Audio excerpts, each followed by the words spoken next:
Hello and welcome to the Healing Insight Podcast, episode 18, with me, Sarah Hunt. And me, Jez Hunt.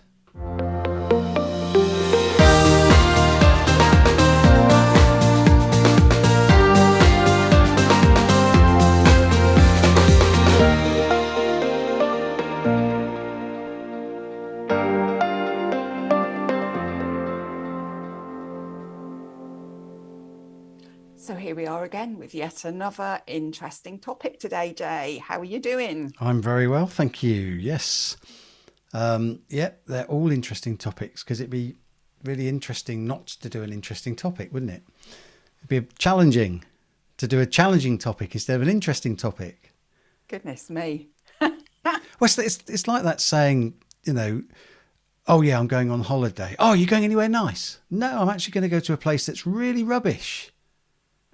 It's just one of those things that we say, isn't it? Are you going anywhere nice? Dear, we state the obvious, don't we? We do.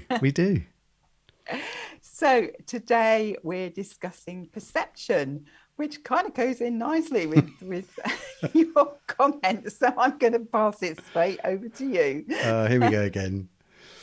Perception, yes. How we perceive things. I find this a fascinating topic and a fascinating thing, particularly with my NLP journey and my coaching journey, looking at the mindset and how people perceive things. And I think we did this in the last episode. I kept coming up with I think, so I'm in my head. But there are times when thinking is good, just for clarity there, guys.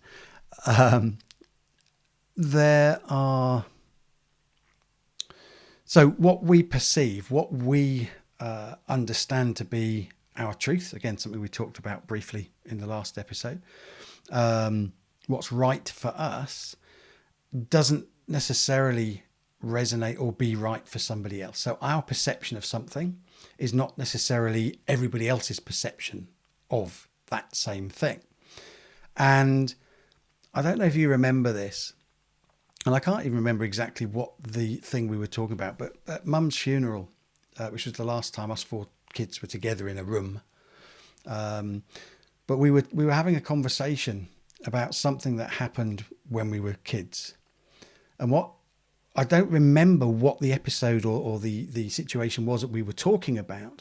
What did stick in my mind was the fact that all four of us had a different perception of what happened at that particular thing. It was something to do with when we were children and we were as a family together, and it was sort of reminiscing on that, and something came up and we all had our own viewpoint of what happened in that event, and there were different differences.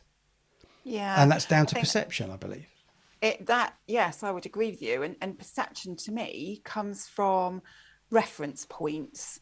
And those reference points come from the experiences that we have. So even though the four of us grew up together, each of us had different experiences within the family unit, at school, with our friends, that all affected how we perceive the world and how we perceive situations. And we flick back to those reference points, don't we? They get triggered when we're looking at different situations. And also, I think it depends on what's going on around as to what people will actually pick up on, because we get bombarded with so many bits of information, which you've mentioned previously. And we will pick up on specifics, and that will be different for different people. So you can have a room full of people all seeing exactly the same thing, and everybody's perception of it and interpretation of what happened will be different. And that doesn't make it wrong. It's just different. Yes. And I think that's really important for people to understand, because I certainly had discussions, probably heated discussions with Dad years ago, because we had different perceptions of things, and he kept insisting that I was wrong, and I was like, I'm not wrong.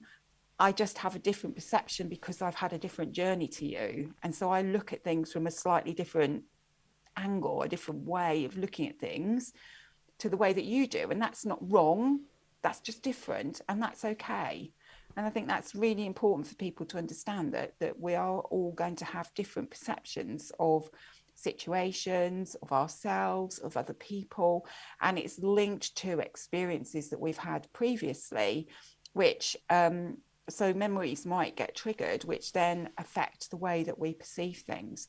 Also, it depends what kind of mood we're in as well. Yeah. You know, if somebody has upset us and then somebody comes to us with something, because we're in a stressed state, our perception of whatever that other person is talking about or has sent us an email about might be quite different to had we not been upset in the first place, and we're in a calm state and able to look at things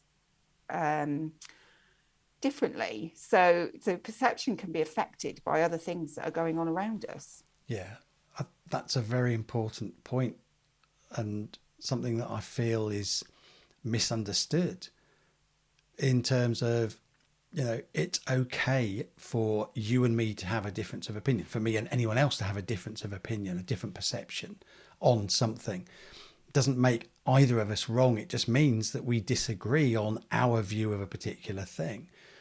And people can take that to an extreme where it can become heated, quite aggressive even, because there's a difference of opinion. Well, I'm right and you're wrong and you can't tell me anything different. When I first really understood that just because I have an opinion that I have based on my experiences, my beliefs, my values, everything that takes me to where I am in that moment, and someone else sees it differently, that's okay. It's not an issue. It's just that's how it is. And we all have a difference of opinion. We all have a different perception of different things or the same things. Yeah, absolutely. I think it's important as well to understand that when we're not willing to accept that somebody else has got a different perception to something, that we're actually closing ourselves off. And sometimes it's really good to get other people's perceptions, because it can kind of it can help you to look at things from a slightly different angle, especially if you're looking at situations within a relationship, say, for example, or within a family unit, perhaps when the children's playing up or something, and you're seeing it from one perspective. And if you just react to how you're seeing that situation, rather than sitting down with the child and saying, okay, what's going on here? Why have you behaved like that? What has made you feel the way that you're feeling for you to behave in a way that I feel isn't acceptable? Then you're not actually looking at the whole picture. You're just looking at your snippet of it with your own reference points being triggered, rather than being open to look at the whole thing and trying to understand what's actually really going on. Yes. Does that make sense? Yes, definitely. And emotions and where you are energetically in that moment absolutely plays a part in how you interpret something or how you filter or take something on.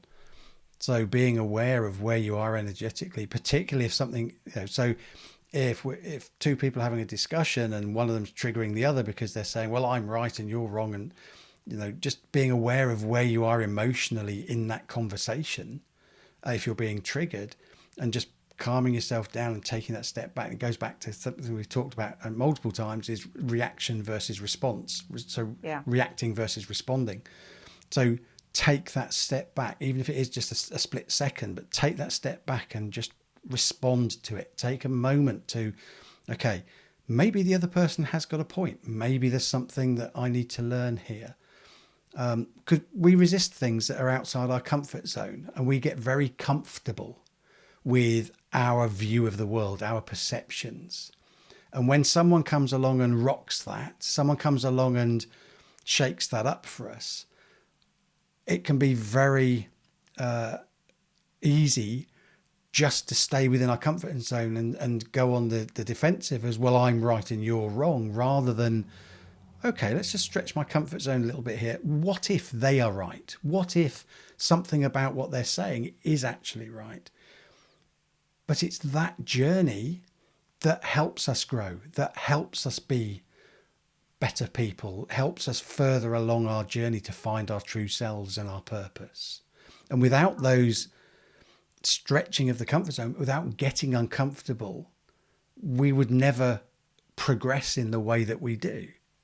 Absolutely. And it comes back to listening again as well. Yeah. Sometimes people can get so honed in on their perspective of a situation, that they fail to listen to anybody else's perspective. And we've already done quite a big session on listening, but I just feel it's important just to kind of flag it up here, of how important it is to listen to somebody else's perspective. It doesn't mean that you'll necessarily agree with it, but when you listen to somebody else's perspective, you're not knocking their self-worth. If you dismiss their perspective without listening to it properly, you're actually affecting their self-worth and their self-confidence, because you're making them feel that their perspective on things is wrong. And that may not actually be the case. And when you take the time to listen and acknowledge their perspective, even if you don't agree with it, what you're doing is empowering them to feel that they can voice what they feel. And I feel that that's really important. We all need to feel that we have a voice. We all need to feel that we can put across our own perspective, even if it's different to somebody else's, without being judged for it, without being feeling that we're not worthy of having our own perspective and our own opinion on things. Absolutely. We all have a right to be seen and heard and to not be judged. Just because we have a difference of opinion doesn't make, nobody has a better opinion than anybody else. It's Absolutely. just, it's their opinion based on their experiences, their beliefs, their values, and everything that's happened to them up to that point. Their points of reference, as you said earlier. Yeah, it all comes back to points of reference. And so to me, it's really important to listen to other people's perspectives. And what it's done for me in the past is I might have been really stuck in my viewpoint, but when I've actually stopped and listened to somebody else's perspective, it's like, oh, hold on a minute, I think that's really important. Maybe I need to take that into consideration, and it then actually changes the energy of everything, because you're not stuck in your comfort zone. You're starting to stretch beyond it by listening to somebody else's perspective and taking things on board, and listening and seeing if anything resonates with you and is your truth. It can shift you from a stuck place into one where you're stepping into flow again, but just by changing your perspective. Yes. Does that make sense? Yes. And it feels really important to me to be open to listening to others' perspectives on things, because it can just shift you enough to help you to move forward. Yes. Yes. Absolutely. There's an analogy that popped to mind on perspective, just while you were talking. And I've used an analogy with films before. I think I talked about Harry Potter before, but let's talk about Batman or Spider-Man or superheroes, just for a moment.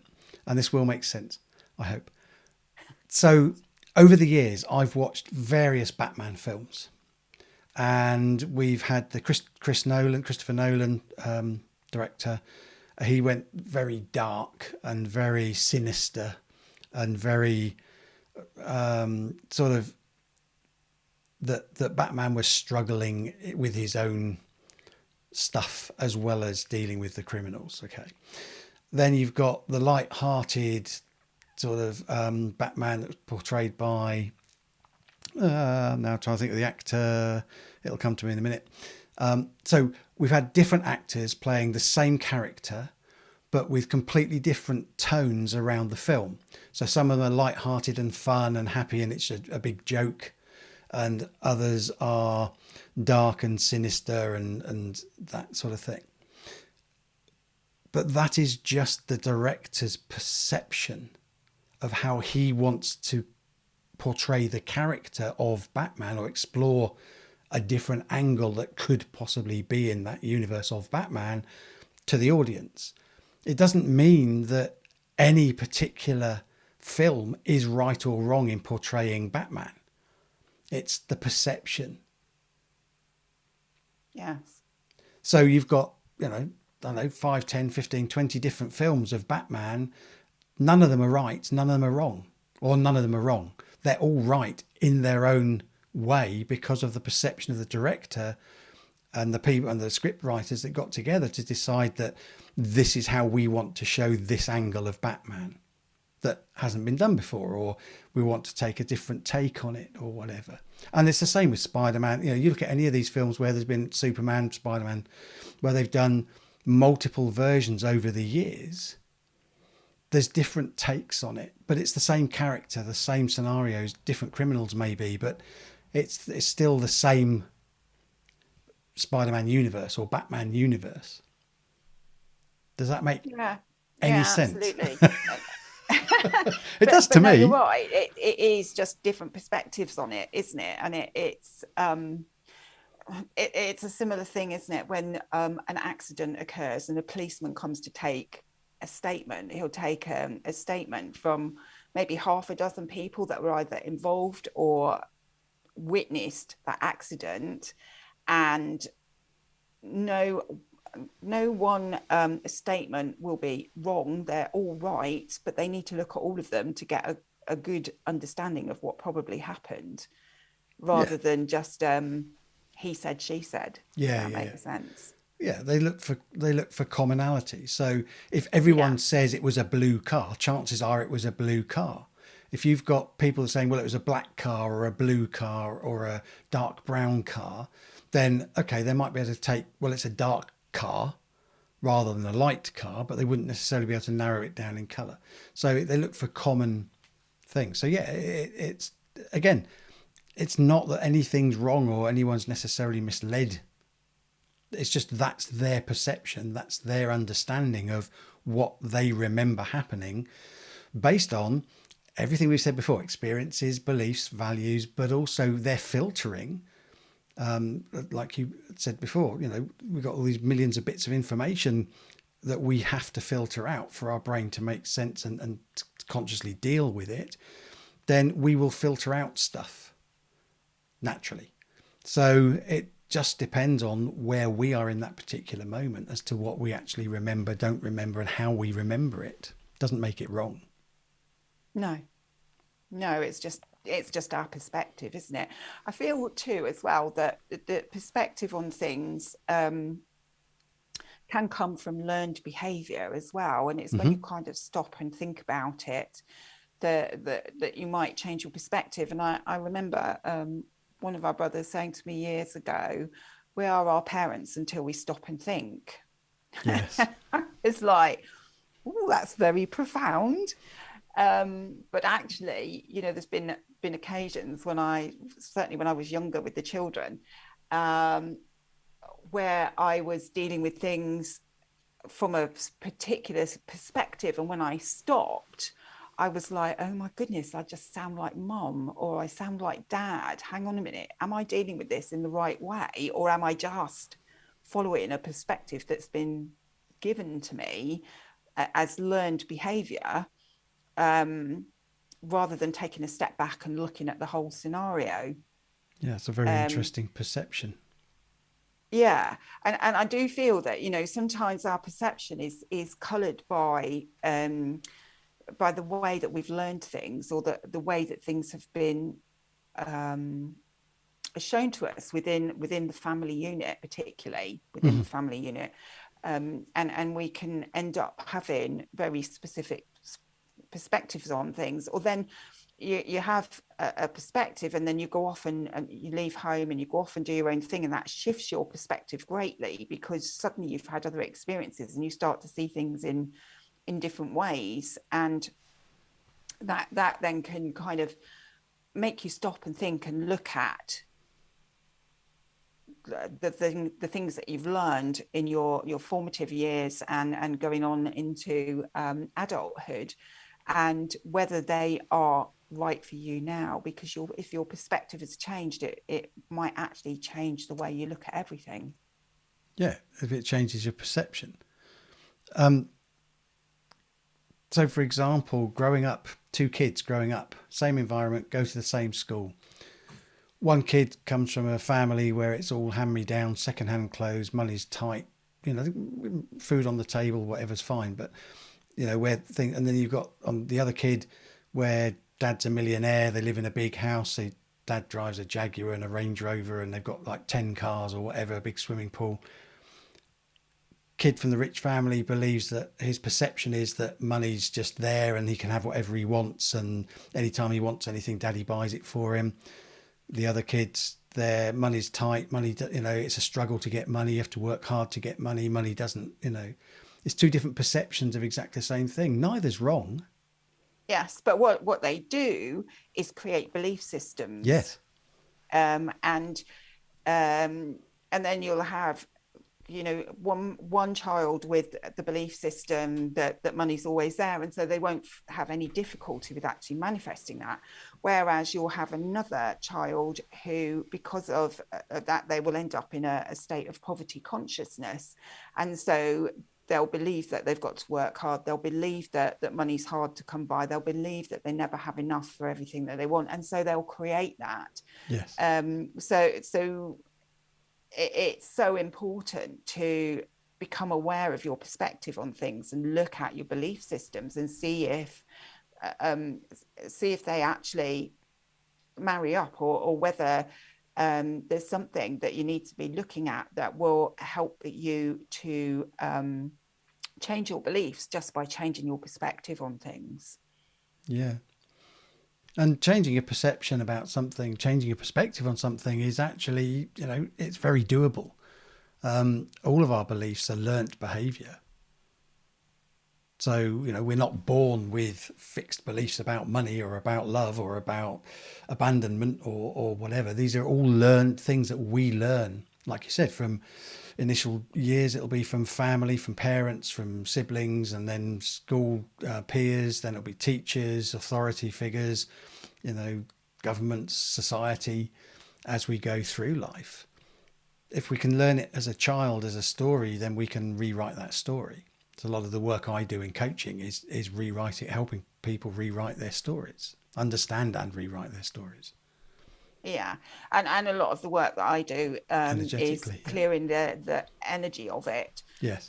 Which then changes the perspective, so that people can see a different way forward and can open themselves up to other opportunities, because they've shifted their perspective, and so they can see that there is more to what it is they're trying to achieve than perhaps the perspective that they had originally. Having different perspectives on things can cause a lot of disharmony, and I think it's really important for people to be able to step back, to listen, and to acknowledge somebody else's perspective, and let them know that whilst it's not the same perspective as yours, it's okay for them to feel that and to experience that and to have that as their perspective. That feels as if it is something that's really important, because it's very easy to get caught up in your perspective and then become judgmental and dismiss somebody else's opinion and their perspective on things, when actually taking that time to listen to their perspective might actually open you up to new ideas, new thoughts, new ways of being. Yeah. So to me, perspective is a really important thing to be aware of, and recognizing that it is just your perspective on things, and your perspective has come from the experiences that you've had, and is being triggered by those experiences that you've had. Yeah. So any perception you have on anything, any perspective you have on anything, is just, that's the way you see it, and that's okay.